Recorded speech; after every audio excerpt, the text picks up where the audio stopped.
Okay, this is chapter 15 of How to Be a Pirate. The battle on board the Lucky 13. Very exciting moment. Alvin advanced towards Hiccup with the storm blade raised above his head. I told you it was an exciting moment. Hiccup closed his eyes, waiting for the blow. But at that moment, for you, Toothless finally managed to overturn the barrel he was trapped underneath. He'd been throwing his entire body weight at one side for the past 5 minutes, and at last he made an extra strong heave. The barrel tipped over and rolled at great speed across the deck, with Toothless rumbling round and round inside it. And Bold, this is very clever of Toothless, may I say, because look, he's made that barrel roll. Very clever.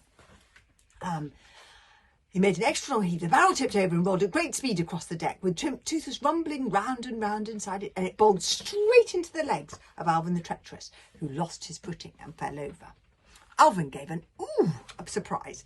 The outcasts were distracted for one vital second, and Stoic turned around and felled Curlyhorns with a good old-fashioned uppercut right onto the chin. From that moment on, there was chaos aboard the Lucky 13. The hooligans took advantage of their captor's surprise as the swords against their throats were lowered for a moment. "This is more like it! I'll teach you to say the hooligans have gone soft!" Stoic let out the Viking war cry and launched himself on the enemy completely barehanded. He crashed 2 outcasts' heads together, jabbed another in the kidney with his foot, and when that one doubled over in pain, leapfrogged over his back to face another couple of the opposition. All might not have gone well for him, however, unarmed as he was, if Baggyman the Beer Belly had not come to his aid. Oh, this is nice. The 2 brothers, who had been fighting each other 5 minutes earlier, now fought the enemy back to back for the rest of the battle.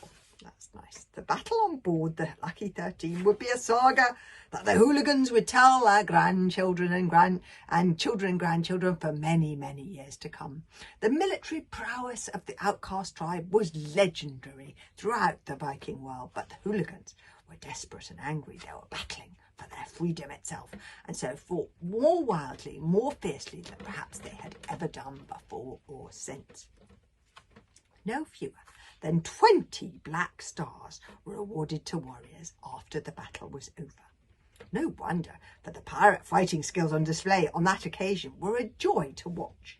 They were also a tribute to the old soldier Gobber, who had taught most of the warriors everything that they knew.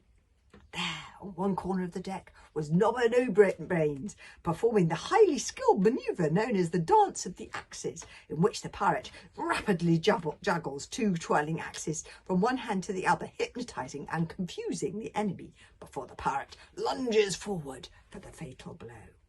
Up around the mast were the boys from the pirate training programme, valiantly tackling outcasts nearly twice their size, putting into practice all that they had learnt during those sword fighting at sea lessons. The behaviour of Fishlegs was particularly surprising.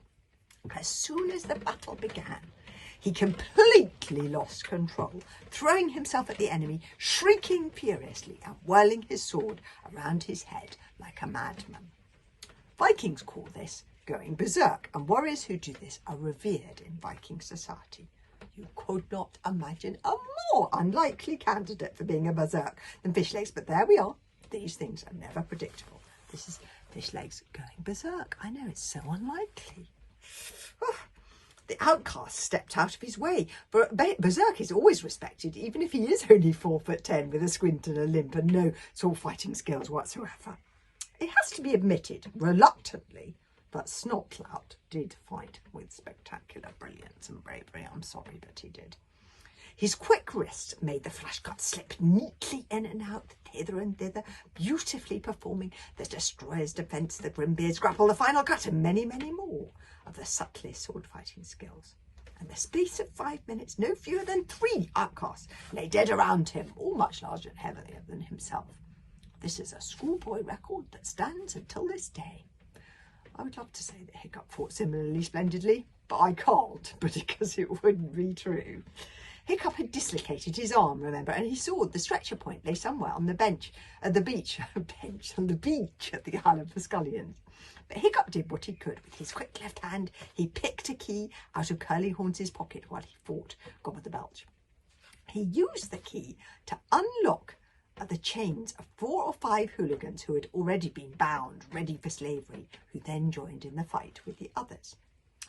Toothless created an extra diversion when he spilled out of the barrel, dizzy and confused, and bit the first hairy leg that he saw, which happened to be a grossly fat outcast who promptly dropped the flare he had been carrying right into the open barrel of blackcurrant wine.